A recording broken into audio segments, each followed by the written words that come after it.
So today is February 13th, Thursday morning. It's 11:40 a.m.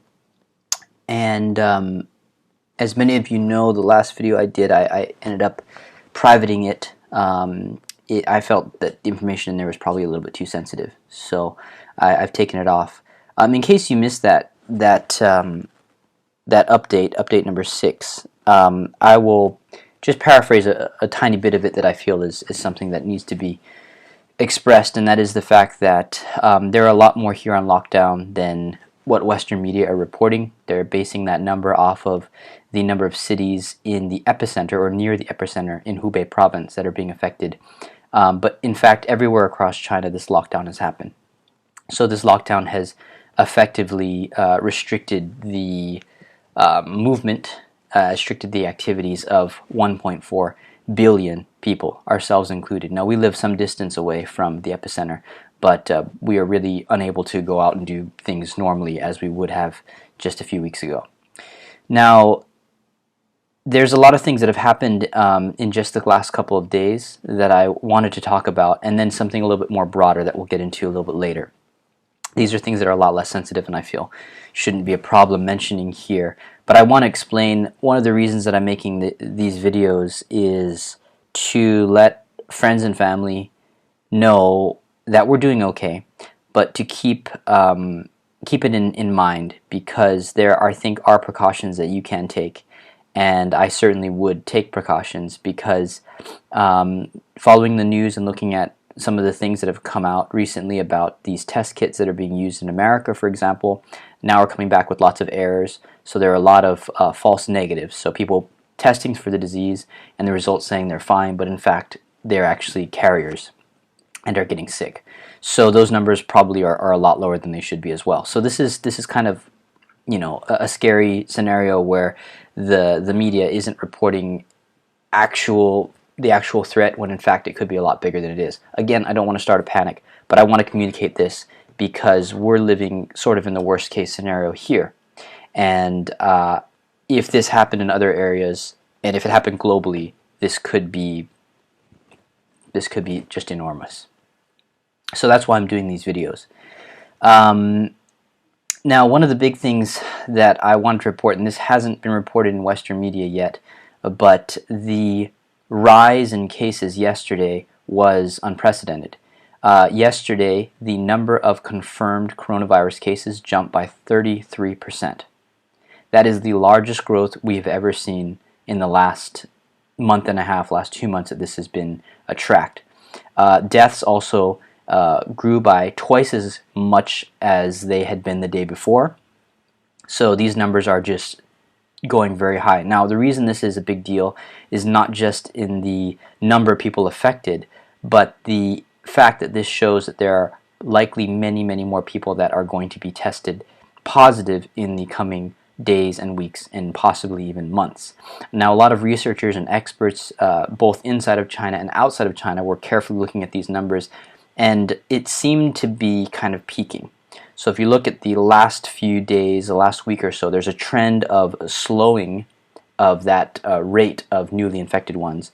But yesterday changed all that. It threw everything out the window. There's a huge spike. So it could be that actually we're not even close to that peak yet. We'll have to wait and see how things turn out on that front. Now, as always with these videos, I kind of first talk about how we're being affected. Although I kind of feel almost a little bit bad about saying how we're affected, because we're not facing as nearly as much pressure or as much of an inconvenience as obviously people closer to the epicenter. But I want to talk about it because it can help you to see how extreme things are here and sort of infer how they would be closer to the epicenter. So a couple of days ago, I had to take a subway. It's the first time I've been on the subway in about 2 weeks, but I had to take the subway to meet someone downtown to give them some masks. And I went on the subway line through the busiest subway stop in our entire city. Our city has about 8 million, 9 million people, so it's a big city. Not as big as Wuhan, but it's very big. And I had to get off at this stop. It's a junction, it's a main stop on the line, biggest stop in the city. And there were 5 people in the entire subway stop. I counted 5 people, except for workers. Now, this is a subway stop that is usually just bustling with people. I mean, shoulder to shoulder, people everywhere. But I was one of the only ones there. And this is especially important, I think, to mention because this was the week that everyone was supposed to get back to work. This is the week where there's been a big kind of government push. Even the president making speeches telling people, get back to work, get back to work. But still, it's so empty. Now, as far as school is concerned, this is kind of another thing that really, I think, shows the gravity of the situation. School has been canceled indefinitely here. The schools start, even elementary school, middle school, colleges, all these schools will be starting, some of the schools will be starting online classes from next week, Monday, the 17th of February. Now, they're starting on the 17th of February, which means that they're getting this infrastructure in place to do this, which means that in the foreseeable future, they're obviously planning on using these online classes. I have been trying to do a lot of research, and it's very hard to get solid figures for when they think the schools might be open because no one really knows. But it seems like by law, some areas are required to not open schools any time before March 11th. So that's about 3 weeks from now. However, some areas have extended that till May. So it could be that the kids will finish the rest of this, school year at home using online classes. That's big. If you've been in China or you know anything about the Chinese education system, then you'll know that school is a top priority. A lot of these kids, they go to school from 7 in the morning till 7 at night. They're in after-school programs. They're doing their homework until 9 o'clock at night. They go to bed. They start it over the next day. Some of these schools are open on Saturdays. The kids go to school on Saturdays. Some of them even have Sunday classes. So education is like number one, education and work. And both of these things stopped. So I think that also shows how serious this is. Now next I wanted to talk about something a little bit more general, and it could be that some of you who've never been in China are looking at this and kind of wondering why it is that China is so susceptible to these types of diseases. SARS was another one in 2003, and now we're seeing this, many more infected, many more dying. Why is it that China seems to be a breeding ground for these type of diseases? Now, I'm not going to get into the source of the disease because there still seems to be a lot of kind of unclear information about where this thing actually came from. Some say it came from the market there, the Huanan market in Wuhan, and there's some other theories about that too.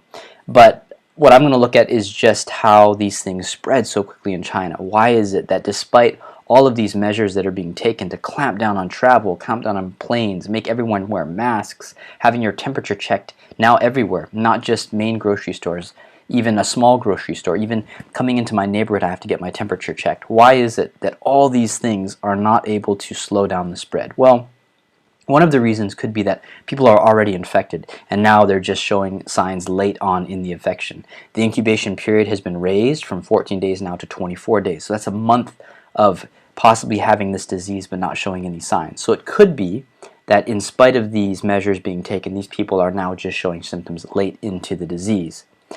But I feel, and this is where I'm going to theorize a little bit here, speculate a little bit, but I feel that there are some other things that greatly contribute to the spread of these types of infectious diseases in China. And I think these things could be divided into 3 categories. The first being habits of the Chinese people, the second being culture, and the third being education. Now, as I present this information, I want you to know that I really enjoy my life here. I enjoy the company of my Chinese friends here, and there's a lot of things about the culture and life here that I feel is better or more comfortable to me than life even back home in America. However, there are issues that I have with life here, and I think anyone who's lived here, including many Chinese people, will agree with me here. So I want to make sure that that's framed, well, my comments here are framed in the right context. Now, one thing that a lot of people think about when they think about China is how many people there are, and even Chinese will say this all the time, well, there's so many people, so that's why we're getting sick all the time. There's just so many people. But actually, you can't look at population. you have to look at population density. So population density and population are different. Population is how many people live in a country or in a city. Population density is in this area, how many bodies do you have? So actually, in the 10 most densely populated cities in the world, only 2 of those spots are occupied by Chinese cities. Number 5 is Shenzhen, and number 10 is Shanghai. So actually, China does not have all of the most populated cities in the world. There are many cities in India, in Japan, even in Colombia, that have more densely populated cities in China, and yet China is where we hear of so many of these infectious diseases spreading so quickly. Well, I think one of the reasons, one of the big elements here is the Chinese mentality towards crowds. So in many cultures and in many countries, including in the West, we go out and we look for places that are quiet. We look for coffee shops where we can sit and enjoy a quiet moment, where we can enjoy the music, where we can enjoy a quiet conversation with friends. But Chinese are really very much the opposite. There's a word in China that's very commonly used to describe busy, active places, and it's 热闹. And many Chinese say that they like places that are 热闹. And if a place isn't 热闹, then they feel it's kind of boring, or it's not popular, or they just don't want to be there. So they kind of feed on this energy of lots and lots of people. Well, diseases do too. So having close contact with lots of people that are talking loudly and in close confines, well, that's a place that a disease could spread very easily. The second thing is smoking. So China has the most smokers of any country in the world. It's over 300 million. I did some research this morning. In 2010, a study was done, and they found that 62% of men are regular smokers, and 3% of women are regular smokers. Now, that's obviously a big difference between men and women, but it shows that most men here smoke. That was 2010. I would say that probably that number is going to be even higher. That percentage might be the same, but that number is going to be even higher of smokers here in China. Everyone, it seems, smokes. Now, smoking here is not just a thing that people do to maybe keep themselves busy if they have a nervous tic, or to release, to reduce anxiety, which I feel maybe is more common in other areas. But smoking here really has a cultural element. When business partners go out to eat a meal, they finish with a cigarette. Much like it was in America years ago. When friends hang out, they'll offer you a cigarette. Hey, you want to smoke? Now, I don't smoke. Many of my friends don't smoke, but we're surrounded by smokers. And in fact, in many restaurants, even in hospitals, in schools, you see people smoking. Workers, doctors, nurses smoking. Even if there's a sign that says no smoking, they might go to a stairwell and smoke, and that smoke is now spreading. Now, of course, smoking weakens the lungs. Again, according to some research I did, smokers are 3 times more likely to contract pneumonia. And coronavirus is a type of pneumonia, so their lungs are weakened. Now, whether you're a smoker yourself or you're around smokers and inhaling secondhand smoke, that's going to weaken your lungs. It's going to make you more susceptible to pneumonia or other respiratory illnesses. But there's another problem that correlates smoking to the spread of disease, and that is that smokers have a smoker's cough. Now, in the last few days walking around, I've gone out and I've seen a few people on the streets. Everyone has masks, but there is one type of person that doesn't have a mask, and those are the people that are smoking. So they have their masks down on their chin, and they're smoking, and they're coughing. So this disease spreads, it seems, primarily from droplets that are coughed or sneezed onto others. It could be that there are other ways this is spreading. Fomites or surfaces that are touched, there's also a way. But of course, if you have people with smoker's lung that are also carrying this virus around, coughing constantly, well, then you're going to have higher numbers of infected. Now, a third factor is the culture around eating. This is one of the hardest things for me to get used to when I first came to China. I've since sort of just gotten used to it, and I think my immune system is better for it. But in China, typically you share a dish. So when you go out to eat with friends, or when you go to a friend's home, they have many dishes in the center, and no one has their own plate. You use your chopsticks and you take from the public dishes, and that's how you feed yourself. Now, in some instances, that's made me very uncomfortable because the host or the friends that I'm with are sick, clearly. They might even have a mask, and they've removed their mask now to use their chopsticks to feed into the same bowl that I'm using.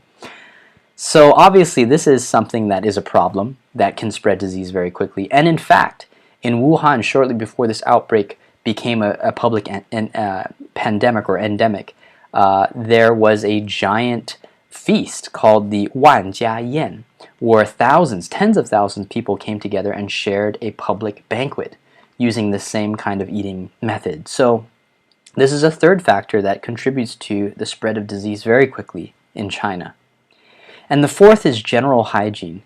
Now, I'm going to say this from a Western standpoint first, and then from a Chinese standpoint, because I've been here long enough, 11 years now, I've been here long enough that I understand why the Chinese do things the way they do them. I understand the logic behind it, even if I don't completely agree with it. So hand washing. In the West, in most countries, I haven't been everywhere in the West, but I would assume in most countries we're taught from a young age to wash our hands. But in China, that really isn't a thing. In the preschools and the kindergartens I've been to, teachers don't tell the kids to wash their hands. And that obviously is going to spread disease and spread germs. Now, I understand why it's done this way, because in these schools and in these even hospitals, the sinks are generally not very clean places. Typically, there is no cleaning sink used for mops, so there's no dedicated place to put the chemicals and put the dirty, towels and things. They'll put them just in the regular public sinks. So it's not uncommon to see a worker mopping the floor in a bathroom and then putting that mop in the sink to rinse it out, and then dripping all that water all over the counter and the sink and the mirror. So those are kind of really dirty places, and the average person doesn't want to interact with those surfaces. So I understand that. On top of that, the water is usually very cold, so in the winter it's very unpleasant to wash your hands. And there's also no soap or any hand drying utensils. There's no hand blow dryer. There's no, obviously paper towels to use. So your hands are going to be dripping. And in fact, there's been a couple instances where I've been to malls or even hospitals and I've washed my hands, and then as I've walked out, the cleaning people give me a dirty look because my hands are dripping on the floor, and now they have to clean that up. It's making their job more difficult. So again, from a Chinese standpoint, I can understand why a thing like hand washing hasn't become widely popularized. It's just not really practical. There's so many things that have to change first before something like hand washing can become a socially common practice. And that sort of ties into the last thing, and that's just education. The children are not really taught about germs and about coughing into their sleeve or washing their hands after they sneeze or even being careful around other people who are sick. This is just not part of the education system here. Now, that said, I feel that that is changing rapidly. If there's one thing that can be said about China, it is that things can change on a dime. Hospitals can be built in a week. We've seen laws that are passed and completely change people's behavior. So it could be that with the public awareness of the coronavirus and other respiratory illnesses, other communicable diseases, that hand washing, being more sanitary, cleaning things with actual cleaning materials instead of just water will become more and more of a common practice. We'll have to wait and see. But those are just some points, 5 points that I feel are making China really susceptible to these sort of diseases and causing unneeded or unnecessary casualties and infected cases. So this is a lot to keep in mind and a lot to watch every day. These numbers are changing. I hope that what we saw yesterday is an anomaly, that it will start leveling out in the coming days, but it certainly seems that China and the infrastructure here is planning for a long haul, weeks, possibly even months of quarantine, of just shutting down everything. So that's life. We're resigned to it. We're kind of getting used to it, of not going outside, of being indoors pretty much all day. But we'll certainly keep you in the loop as things develop and hopefully as things change for the better.